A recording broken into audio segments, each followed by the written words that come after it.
What's the worst reaction to being cheated on you've seen? I was washing dishes when my girlfriend Audrey's phone lit up on the counter. Sienna was calling again. The screen went dark after 3 rings like it always did when Audrey ignored her. We'd been living together for a year in our tiny apartment near campus. Audrey was the type who planned everything down to the minute, but whenever Sienna called, she'd glance at her phone and let it ring out. Sometimes she'd flip it face down. Other times, she'd silence it mid-ring. At first, I figured Sienna was just an annoying friend from high school. Audrey never talked about her, and I never asked. But Sienna kept calling, 3 times a week.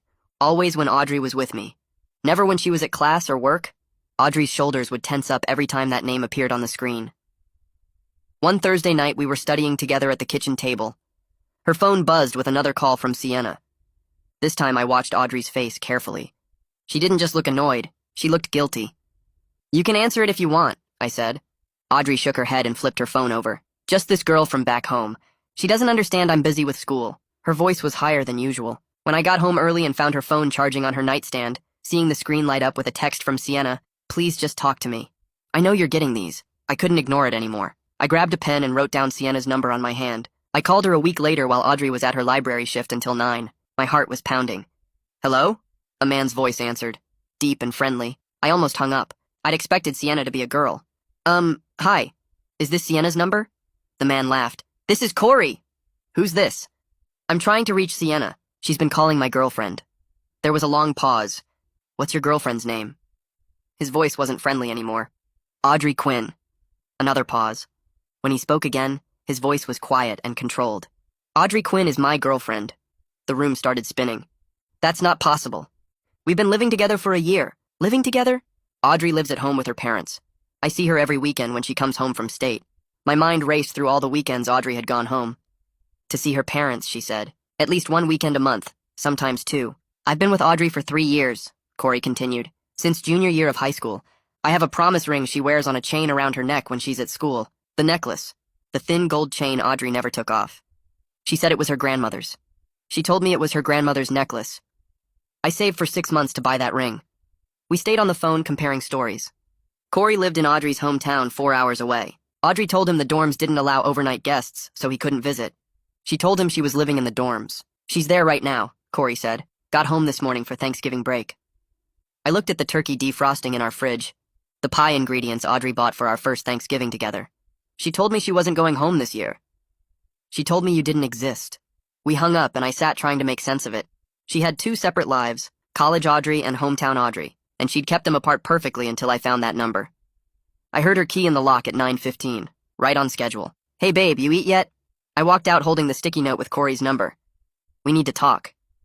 Audrey saw the paper and her face went white. "I can explain." "Can you?" "Because I just spent an hour on the phone with Corey." She sank onto our couch. Tears streamed down her face. "I never meant for it to go this far. I was going to break up with him freshman year. But then his dad got sick. And I met you and everything was perfect and I thought I could keep them separate until I figured out what to do."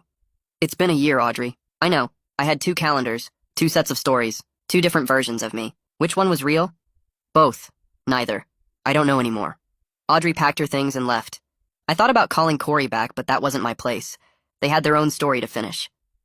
An hour later, my phone rang. Corey again. "She's gone. They can't find the body."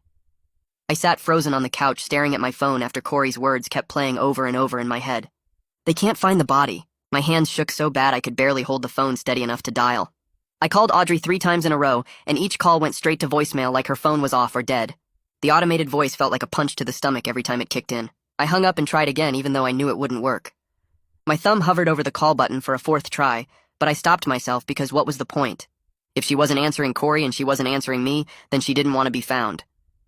I opened my messages and started typing with shaking fingers. The words came out in a rush, asking if she was okay and begging her to just call me back, so I'd know she was safe. I hit send and watched the message turn from sending to delivered. At least her phone was still on somewhere. The messages showed delivered but not read, which meant she had her phone but wasn't looking at it. Or maybe she was looking and just choosing not to respond.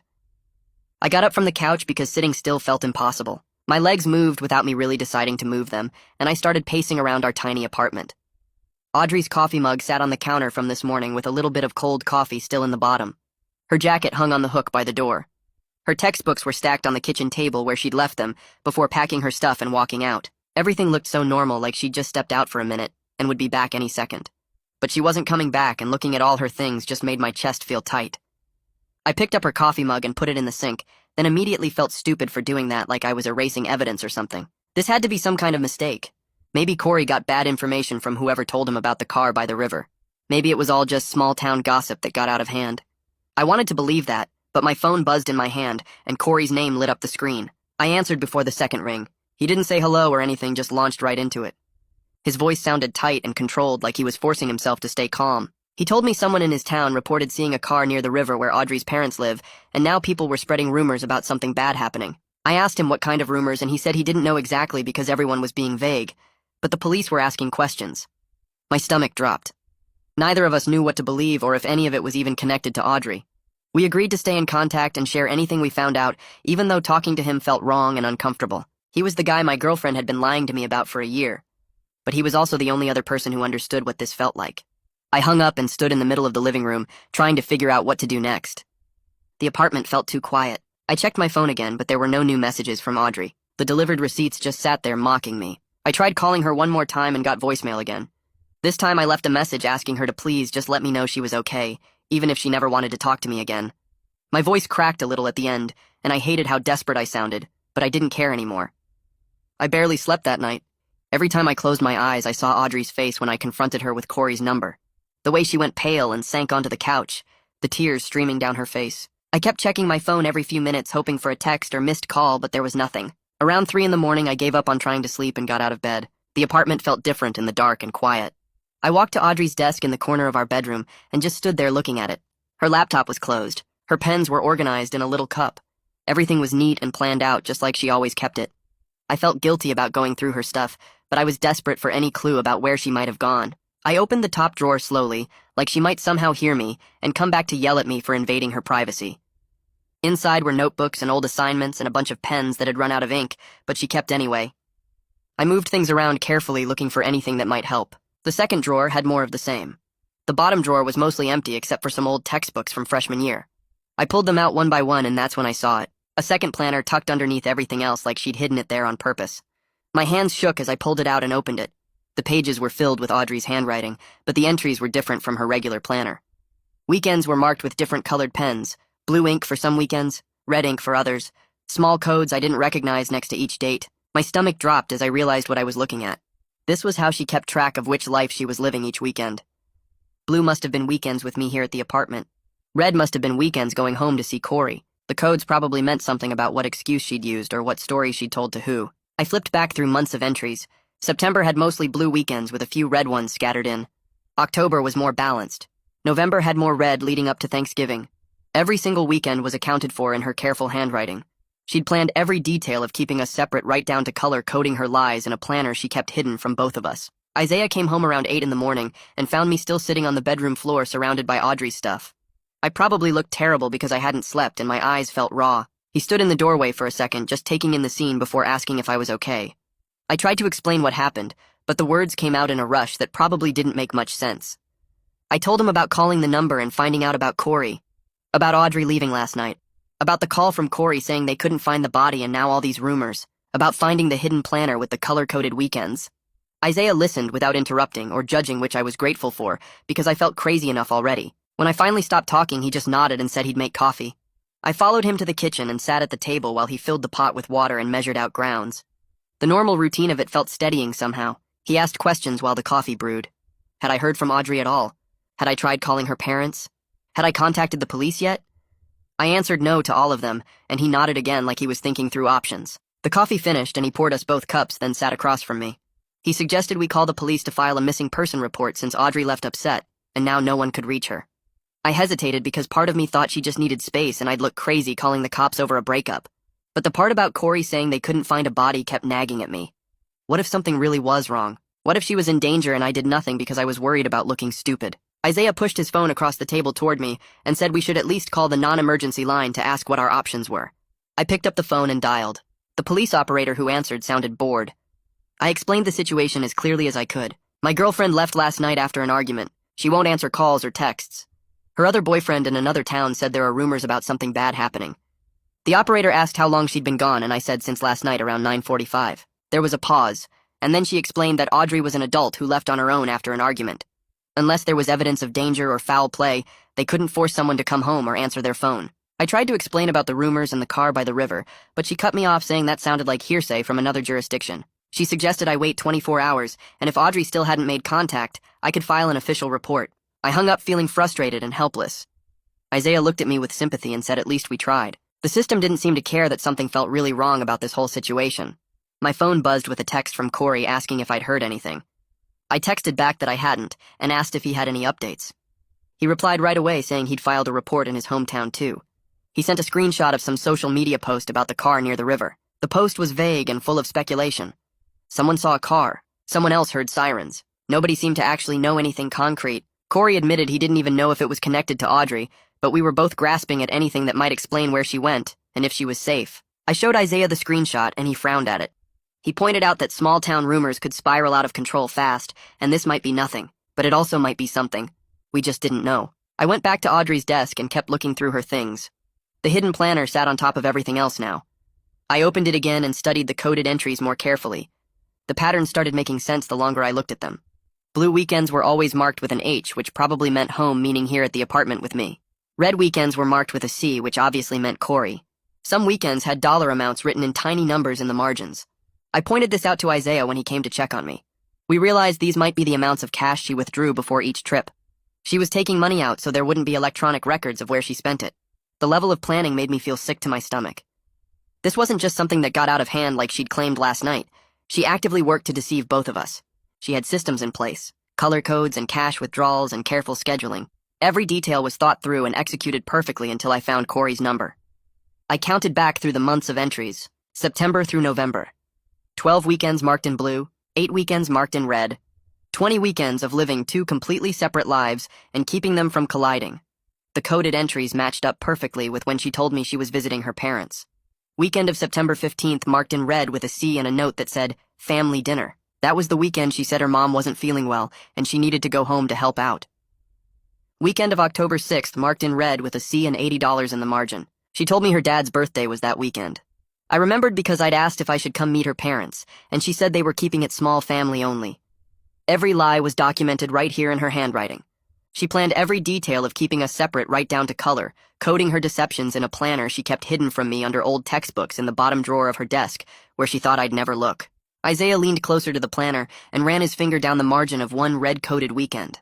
Tiny numbers appeared in pencil next to several entries, 200 on one weekend, 150 on another, 300 next to a weekend in October. I grabbed my phone and opened our joint bank account app. The withdrawals matched perfectly. September 23rd, $200 cash at the ATM near campus. October 7th, $150 from the branch downtown. She took out money before every trip home so there wouldn't be electronic records of where she spent it. Isaiah shook his head and closed the planner. The apartment buzzer rang and I jumped. Neil's voice came through asking if now was okay to check the bathroom sink I'd reported leaking last week. I buzzed him up and tried to wipe my face and look normal. Neil took one look at me when I opened the door and asked if everything was all right. I ended up telling him the basics while he worked on the sink. My girlfriend left last night after I found out she had another boyfriend. Now nobody can reach her and I'm going through her stuff trying to figure out where she went. Neil dried his hands and mentioned the building has security cameras in the lobby. He could pull footage from last night if it would help me see when she left, or if she took anything specific with her. I thanked him and said that would be really helpful. My phone buzzed with a text from Corey, just a photo with no caption. I opened it and felt my chest get tight. Audrey smiled at the camera wearing a sweater I'd never seen. The necklace hung around her neck with the promise ring clearly visible against her collarbone. The photo info said it was taken 2 weeks ago. That was the weekend she told me her mom needed help with some family thing. She was wearing his ring and smiling at whoever took the picture, probably Corey himself. She lived a completely different life with him on those weekends. Told him she loved him probably. Made plans for their future together. Everything she did with me, she was doing with him too. My phone rang with an unknown number. I almost didn't answer, but something made me pick up. A woman's voice introduced herself as Detective Maya Castaneda. She explained she was following up on my report, and also a report filed by someone named Corey in another town. Her voice sounded professional, but not cold.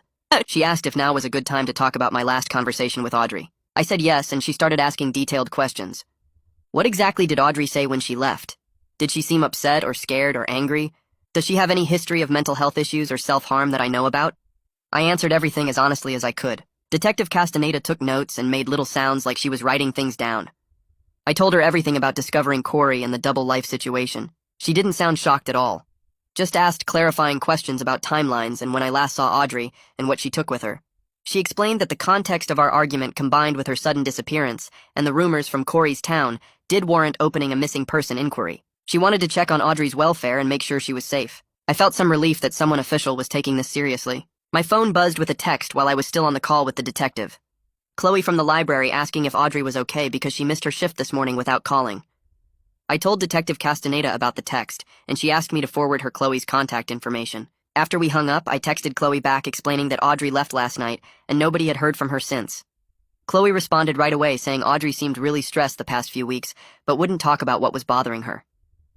Neil knocked on my door again an hour later holding printed screenshots. The lobby security footage showed Audrey walking out at 9:45 last night.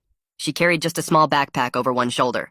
Her face looked calm in the grainy black and white image, not panicked or crying or upset, just walking normally like she was going to class. She got into a rideshare vehicle that pulled up right outside. Neil had printed several frames showing her leaving the building and getting in the car. The fact that she only took a backpack made me think she planned to come back, or at least didn't plan to disappear forever. All her clothes and books and laptop were still here. I spent the rest of the afternoon going through our shared apps and accounts. The bank account showed a pattern I hadn't noticed before. Cash withdrawals before each hometown trip, usually $200 or $300 at a time, always from different ATMs around campus. She was taking money systematically in a way that wouldn't trigger any alerts or make me ask questions. The rideshare app showed the trip from last night to the bus station downtown. I checked our shared calendar and saw all the family weekends she'd marked. All the lies documented right there in digital records I had access to the whole time. My phone rang again. Corey this time.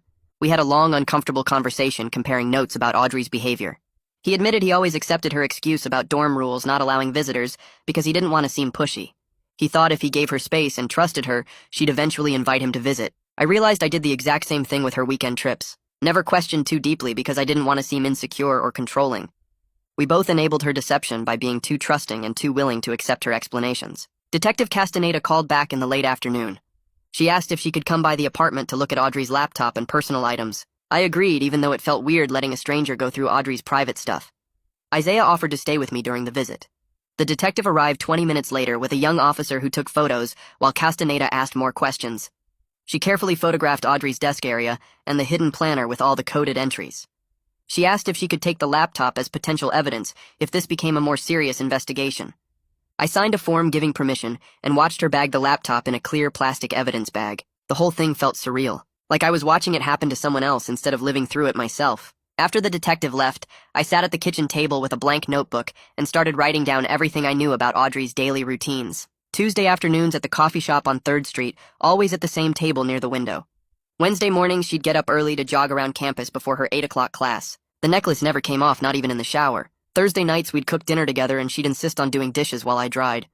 I filled 3 pages with these tiny details about how she moved through her days. The list felt wrong somehow because I could describe her entire weekly schedule down to the minute, but I had no idea what she was actually thinking or planning during any of it. I texted the list to Detective Castaneda and sat staring at my phone feeling hollow. My phone rang 20 minutes later with Corey's name on the screen. When I answered, he said he had Francesca on the line too and wanted to conference us all in. Francesca's voice came through explaining she was one of Corey's friends from high school who'd known Audrey for years. She mentioned something that made Corey go quiet. Audrey had stopped showing up to Sunday family dinners about 2 months ago. She'd always been regular about those dinners at Corey's parents' house, but suddenly started making excuses about big projects or feeling sick. Corey sounded confused, saying Audrey never told him she stopped going. I realized she was pulling away from both our lives even before everything exploded. The pattern was there if we'd been paying attention. Chloe texted me an hour later saying she remembered something weird. A few weeks back, Audrey asked her questions about temporary phone plans and prepaid carriers that had kiosks near campus. At the time, Chloe figured maybe Audrey was helping out a friend who needed a cheap phone option. Now it seemed like Audrey was researching how to set up communication that couldn't be traced back to her regular accounts. I forwarded Chloe's text to Detective Castaneda and added it to my mental file of evidence showing this wasn't impulsive. Detective Castaneda called back that evening with news that made my hands shake. Audrey's bank card hadn't been used since yesterday, but there was a record of a small cash transaction at the downtown bus station that matched the timing of when she left. The amount looked like it could be a ticket purchase. The detective said she was working with the bus station to pull security footage and confirm whether it was actually Audrey making the purchase. I thanked her and hung up, feeling like the walls were closing in. Neil knocked on my door the next morning holding his maintenance clipboard. He mentioned he saw a rideshare vehicle picking someone up outside our building the night Audrey left. He remembered it specifically because the driver had a bright green company sticker on the windshield that reflected weird in the streetlight. I rushed to grab the shared iPad we kept in the living room, where Audrey's email sometimes autofilled when she used it. I scrolled through her inbox until I found a receipt from a rideshare company. 9:53 last night. Pick up at our address. Drop off at the bus station downtown. I took a screenshot and sent it to Detective Castaneda immediately. I opened the rideshare app on my phone and found the trip in our account history. The app had a feature to contact your previous driver through their messaging system. I sent a message asking if they remembered anything about the passenger from that trip last night. After a few back-and-forth messages and some verification with Detective Castaneda to make it official, the driver confirmed picking up a woman who matched Audrey's description perfectly. The driver remembered because the passenger specifically asked about the bus station's cash ticket kiosk and which entrance it was closest to. That detail made everything clear. Audrey left on purpose, and she wanted to buy her ticket with cash, so there wouldn't be an electronic record of where she went. My phone buzzed with a text from Corey in the afternoon. He drove out to the river spot where the rumor started about someone seeing a car. He tracked down the person who made the original report and talked to them directly. Turned out the incident they saw was from weeks ago and had nothing to do with Audrey at all. The rumor got twisted as it spread through his small town where everyone knew everyone's business. Corey texted that he felt terrible for panicking me with that "can't find the body" comment when he first called. The rumor was completely unrelated to Audrey's disappearance. I felt this strange mix of emotions sitting on my couch reading Corey's text.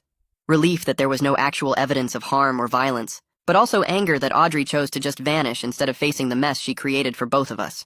Detective Castaneda called later that day, and I told her about my feelings. She explained this was actually pretty common in cases where someone felt trapped by their circumstances. Sometimes people saw disappearing as easier than dealing with consequences and hard conversations. Her explanation didn't make me feel better, but at least it made some logical sense, even if it sucked. The detective mentioned something else during that call. Her tech team found a scheduled email draft on Audrey's laptop that was set to send automatically, but never went through because of some technical error with the scheduling. She was working with the tech people to recover the full draft and see if it had any information about Audrey's plans or state of mind when she wrote it. I felt nervous about what the email might say, but also desperate for any kind of explanation directly from Audrey about why she did this. I couldn't just sit in the apartment waiting anymore, so I grabbed my phone and headed downtown to the bus station. The place was busy and impersonal with people rushing everywhere. Security cameras hung from the ceiling in every corner. The ticket windows sat behind thick protective glass that made everyone look distorted. I walked up to different employees showing them a recent photo of Audrey on my phone. Most of them barely looked at the picture before shrugging or shaking their heads. One woman said she saw hundreds of faces every day, and they all blurred together. Another guy didn't even glance at my phone before saying he couldn't help. I kept moving through the station asking anyone who worked there if they recognized her face. The next clerk I approached actually looked at the photo carefully instead of just glancing. He studied it for a few seconds before nodding slowly. His name tag said Brad. He told me he remembered her from yesterday because she paid with cash instead of a card like most people do. Brad said she asked him specific questions about which bus routes had the most transfer options. She wanted to know which destinations went to bigger cities where someone could blend in easily. He remembered the necklace she wore because it caught the light when she leaned forward to look at the route maps. Everything he described matched Audrey perfectly. I thanked him and walked outside to call Detective Castaneda with this new information. Before I could dial, my phone rang with Corey's name on the screen. Corey sounded different this time. His voice was shaky and guilty. He said he needed to tell me something he should have mentioned earlier. 2 weeks before Audrey disappeared, he gave her an ultimatum about their relationship. He told her she needed to stop making excuses about him not being allowed to visit campus. He said either she let him come see her at the school or he was done with the relationship completely. Audrey cried on the phone and promised they would figure everything out soon. She begged him to be patient just a little longer. Obviously, she never planned to follow through with any of it. Corey said he felt terrible now because maybe his ultimatum pushed her to run instead of dealing with the situation. I told him it wasn't his fault, but I understood why he felt bad about it. After hanging up with Corey, a memory hit me hard. A few weeks ago, I came home early and found Audrey sitting at the kitchen table practicing something in a notebook. When she saw me, she quickly closed it and laughed. She said she was just doodling and messing around with different handwriting styles. I didn't think much about it at the time. Now I wondered if she was practicing a signature that wasn't her usual one. Maybe she was preparing to use a different name wherever she planned to go. The memory made me feel cold inside because it meant she was planning this exit for way longer than I realized. She wasn't making impulsive decisions in the moment. She was carefully preparing to disappear. My phone buzzed with a text from Chloe. She said she remembered something else that seemed important now. A few weeks back, Audrey asked her about mail holds and forwarding services at the post office. Chloe works part-time at the campus mail center, so Audrey framed it like she was just asking general questions out of curiosity. Chloe explained how someone could put a hold on their mail or set up forwarding to a new address without much paperwork. At the time, it seemed like random conversation. Now it was obvious Audrey was researching how to disappear without leaving traces that could be easily followed. Each new detail made the picture clearer. This wasn't some emotional breakdown or sudden crisis. Audrey spent weeks or maybe months planning her exit strategy. Detective Castaneda called me that afternoon. She had something to share that she knew would be hard to hear. The promise ring that Audrey wore on the chain around her neck was found. Someone discovered it left on a shelf in the mailroom at her hometown campus, where she had access during her weekend visits. Audrey deliberately left it behind instead of taking it with her, or leaving it somewhere more personal. I had to call Corey and tell him about this. When I did, he went quiet for a long time. Then he said it felt like she was shedding that identity completely. She left the ring behind like she was leaving the version of herself who wore it. It wasn't lost or forgotten. She chose to abandon it as part of disappearing from both our lives. Corey called me back an hour later after talking to Francesca. She told him she saw Audrey a few weeks ago when Audrey came home for a weekend visit. Francesca noticed Audrey had cut her hair way shorter than usual. At the time, it just seemed like a new style choice. Francesca even complimented it, and Audrey smiled and said she wanted a change. Combined with everything else we now knew, the haircut looked like Audrey changing her appearance on purpose.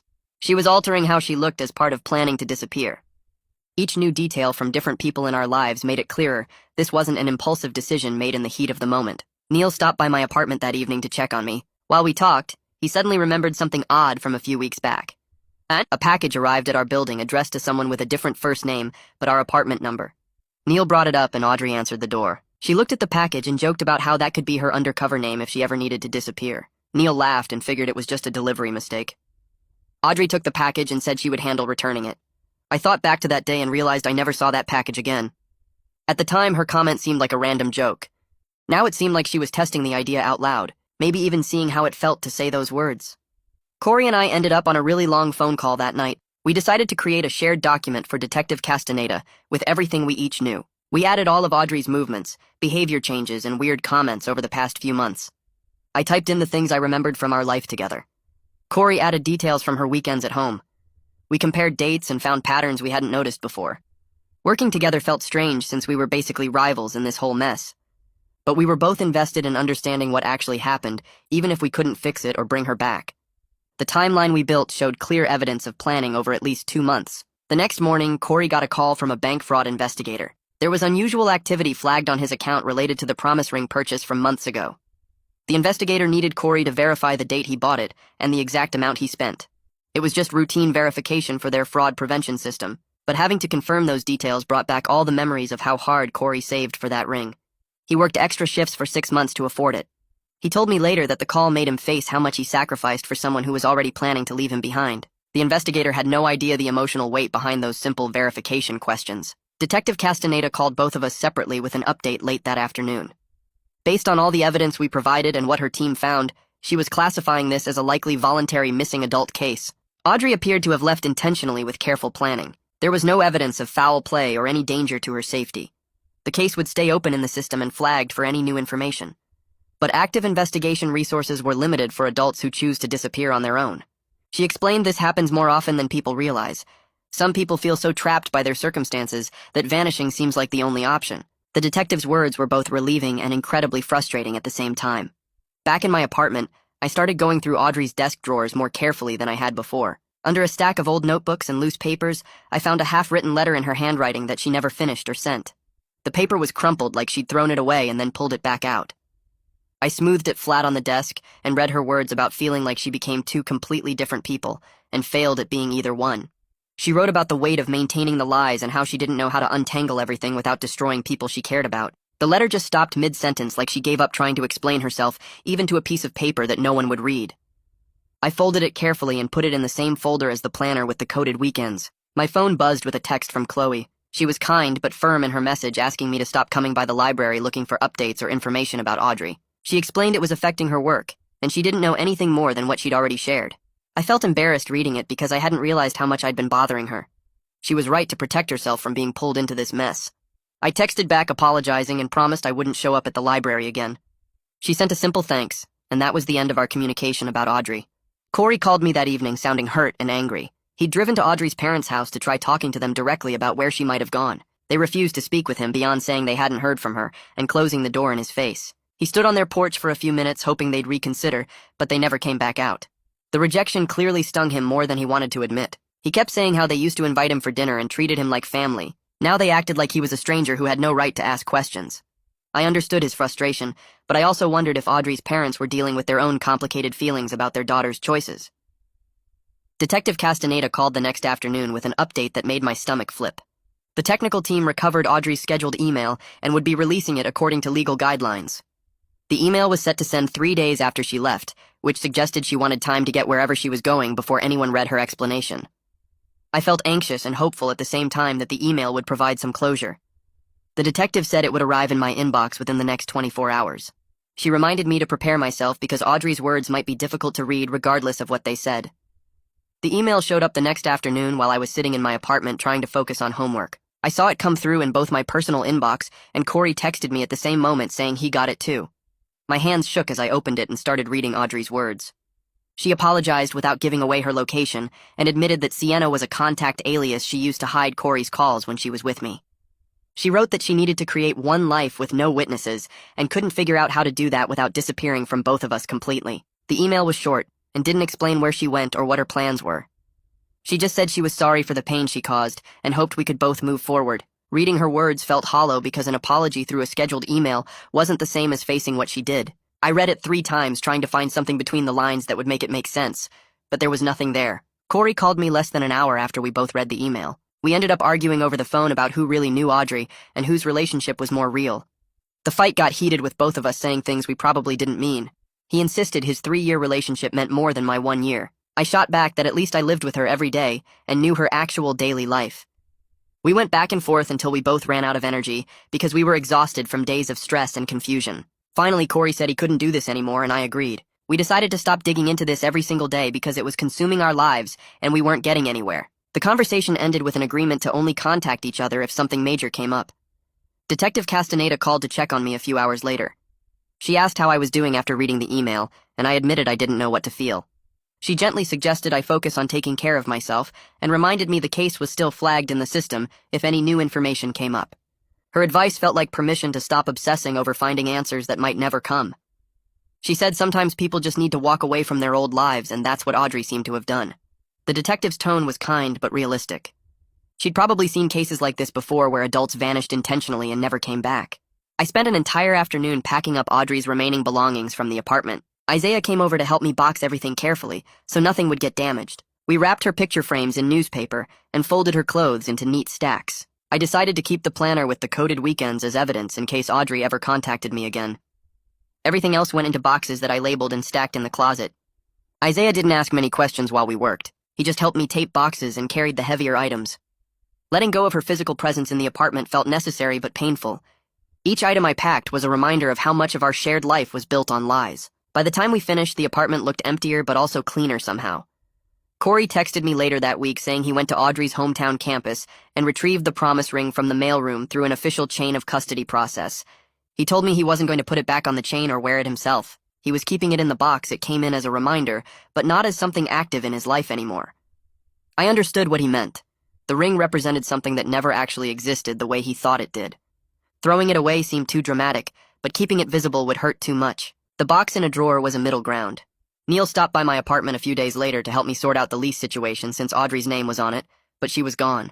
We worked out an arrangement where I could move to a smaller, cheaper single room in another building next month. The new place would cost less, and I wouldn't have to deal with memories of Audrey in every corner. Neil handled all the paperwork and transfer fees. The practical details of untangling our shared life felt manageable compared to the emotional mess. I was grateful for concrete tasks that had clear solutions and definite endpoints. A few days later, Chloe texted asking if she could stop by with some of Audrey's things from the library. She showed up that afternoon carrying a cardboard box with the library logo on the side. I opened the door and she handed it to me without coming inside. The box was heavier than I expected. I set it on the kitchen counter and pulled back the flaps. Inside were pens and highlighters, a water bottle with Audrey's name written on masking tape, and a stack of sticky notes. Buried under the work supplies was a notebook with a plain black cover. I picked it up and flipped through the pages. Every single page was blank, not a single word or mark anywhere. I turned it over looking for any sign Audrey had used it, but there was nothing. The notebook felt brand new, like she'd just bought it and never opened it. I wondered if she'd planned to use it for something specific or if it was just random. Either way, it felt like it meant something, even though I couldn't figure out what. I thanked Chloe through a text and put the box in the closet with the other stuff. That night, I sat at the kitchen table with a blank piece of paper in front of me. I started writing a letter to Audrey that I had no plans to actually send. My pen moved across the page as I explained what I would need if she ever came back or tried to contact me. I wrote about needing complete honesty about where she'd been and why she left. I wrote about needing real accountability for the harm she caused to me and Corey. I wrote about needing to know the truth about which parts of our relationship were real and which were just part of her act. The letter filled 3 pages front and back. Writing it all down made me feel like I had some control over the situation, even though I knew she might never read these words. I folded the pages and put them in an envelope without sealing it. The envelope went in my desk drawer next to the planner with the coded weekends. Corey called me a few days after that, sounding less stressed than usual. He told me Francesca had talked to their friend group about Audrey. They all agreed to stop posting about her on social media and to stop spreading information around town. Francesca explained to them that all the public talk wasn't helping anyone find Audrey. She also pointed out it might make things harder if Audrey ever wanted to reach out, because she'd know everyone was watching and judging. Corey appreciated their decision to back off. He told me he was going to follow their lead and stop checking social media for any sign of her. I agreed it made sense to give Audrey space if she needed it.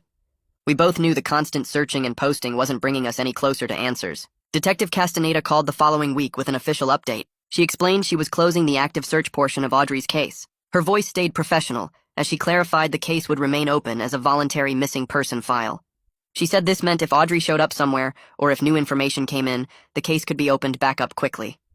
The formal closure felt like an ending even though nothing was actually resolved. I asked if this meant they were giving up, and she said no, she just didn't have resources to keep actively investigating an adult who appeared to have left by choice. There was no evidence of danger or crime. I thanked her for everything she'd done and hung up feeling empty. Isaiah found me sitting on the couch staring at nothing that evening. He sat down next to me and asked how I was really doing. I gave him some vague answer about being fine. He didn't buy it. He suggested I should talk to someone professional about everything I'd been through. I started to brush him off, but he kept pushing gently. He reminded me the campus health center had counselors and it wouldn't cost anything. I finally agreed to make an appointment just to get him to stop worrying. The next day, I called and scheduled a session with a counselor named Quentin for later that week. When the appointment day came, I almost canceled. I showed up anyway and sat in the waiting room feeling awkward. Quentin called me back to his office and I didn't know what to say at first. He asked open questions and waited patiently while I stumbled through trying to explain the situation. He didn't seem shocked or judgmental. He just listened and asked follow-up questions that helped me start unpacking my trust issues. By the end of the session, I felt a tiny bit lighter, even though we'd barely scratched the surface of everything. Corey sent me a text message that same week about the promise ring. He wrote that he'd given the ring box to Francesca to keep at her place. She'd suggested he shouldn't destroy it in anger, but also shouldn't have it sitting around his apartment where he'd see it every day. He thought it was a smart compromise. I agreed with him through a text. It showed he was trying to move forward without being too dramatic about the pain. The ring represented something that never existed the way he thought it did. Throwing it away seemed too extreme, but keeping it visible would hurt. Storing it at Francesca's house was a good middle ground. I went to the grocery store a few days later to return the Thanksgiving turkey and pie ingredients. I'd kept the receipt in my wallet this whole time. The customer service person scanned everything and processed the return without asking questions. The refund came to $30. It was a small amount, but somehow getting that money back made me feel slightly better. At least one tiny thing got resolved, even if all the big things stayed messy. I used the $30 to buy groceries for actual meals instead of the holiday dinner that never happened. Walking out of the store with the refund receipt felt like a small victory. Neil stopped by my apartment the next afternoon with his toolbox. I'd asked him earlier in the week about changing the lock on my door. He pulled out the old lock mechanism and installed a new one while I watched. He handed me 2 keys when he finished. I specifically told him not to make a spare key for Audrey, even though her name was technically still on the lease for another few weeks. Neil nodded and said he understood. Setting that physical boundary felt important for my sense of safety and control over my space. The new lock meant Audrey couldn't just walk in whenever she wanted. She'd made her choice to leave. This was my apartment now. Chloe surprised me by texting a few days later, asking if I wanted to get coffee. She made it clear she didn't want to talk about Audrey. She just wanted to check in on how I was doing as a person. We met at a coffee shop across town that neither of us had been to with Audrey. We sat at a small table by the window and kept the conversation on normal topics. She told me about her classes and weekend plans. I talked about possibly getting a cat with Isaiah once I moved to the new apartment. We laughed about stupid things our professors said. The whole conversation felt refreshingly normal. Nobody mentioned investigations or missing persons or complicated relationship drama. It was just 2 people having coffee and talking about regular life. Walking back to my car afterward, I realized how good it felt to have a social interaction that wasn't heavy with the weight of everything that happened. Detective Castaneda sent me an email the following week with a brief update. She forwarded a tip that had come through the system about someone matching Audrey's description, spotted in a city 3 states away. The email made it clear the tip was not confirmed and might not even be Audrey. She just wanted me to know the case was still being watched even though active search had closed. I read the email 3 times, feeling a quick surge of hope. Maybe someone really had seen her. Maybe she was okay. Then the familiar feeling of resignation settled back in. I might never know for sure if that tip was real or if Audrey was actually in that city. The uncertainty was something I was slowly learning to live with, even though it still hurt. I opened my phone contacts and scrolled to Audrey's name. My finger hovered over the delete button for a full minute before I pressed it. The contact disappeared from my phone, but I kept the scheduled email she sent and the unfinished letter in a folder on my computer labeled, "For later." I wasn't ready to completely erase her from my life. Deleting her number meant I couldn't obsessively check if she'd called or texted anymore. That felt like a reasonable middle ground between holding on and letting go. Corey sent me a text the next day saying he blocked Audrey on all his social media accounts. He wrote that he couldn't stop himself from checking her profiles multiple times a day to see if she posted anything. He moved the ring box to his closet where he wouldn't see it every time he walked past his dresser. We were both trying to find ways to move forward that acknowledged the pain without letting it eat us alive. My first real therapy session with Quentin happened on a Tuesday afternoon. I sat in his small office on campus and tried to explain how I felt stupid for not seeing the signs earlier. Quentin asked me specific questions about moments when I noticed something odd, but chose to ignore it. We talked about the difference between being a trusting person and being willfully blind to problems. He helped me see that wanting to trust someone you love isn't the same as ignoring red flags on purpose. The work was hard and uncomfortable, but I started feeling less stuck in the same thoughts on repeat. So Isaiah came home one weekend and found me staring at the living room like I was trying to solve a puzzle. He asked what I was thinking about, and I told him the apartment still felt like a shrine to a relationship that never really existed the way I thought it did. We spent the afternoon rearranging furniture and moving the couch to a different wall. I took down all the photos of Audrey and me that were hanging in frames. Isaiah didn't ask what I wanted to do with them. He just put them in a box and stored it in the hall closet without making a big deal about it.